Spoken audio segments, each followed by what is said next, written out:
Jésus ordonne aux disciples de ne dire à personne qu'il est lui-même le Christ. Matthieu 16, 20. Marc 8, 30. Car il fallait que d'autres, c'est-à-dire la loi et les prophètes, fussent témoins de son esprit, tandis que le témoignage de la résurrection est propre aux apôtres.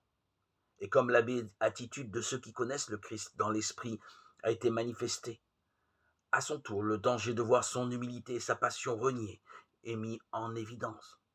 De même que c'est un don de Dieu de reconnaître le Christ comme Dieu dans l'esprit, c'est l'œuvre du diable de ne pas reconnaître le Christ dans l'homme. Il y a un égal danger à dire qu'il est un corps sans divinité ou qu'il est un Dieu sans corps. Dans l'éternité de l'esprit, Dieu n'est pas un corps fait de cette chair, mais c'est pour le salut de l'homme que le Christ a assumé un corps d'homme. Ainsi, après l'annonce de la passion, le diable saisissant l'occasion, jusque-là, il s'était tenu éloigné de Pierre parce qu'il paraissait tout à fait incroyable aux apôtres que celui en qui Dieu était fût exposé à la souffrance. Et profitant de ce moment favorable à une infidélité humaine, inspira à Pierre l'idée d'un tel sentiment.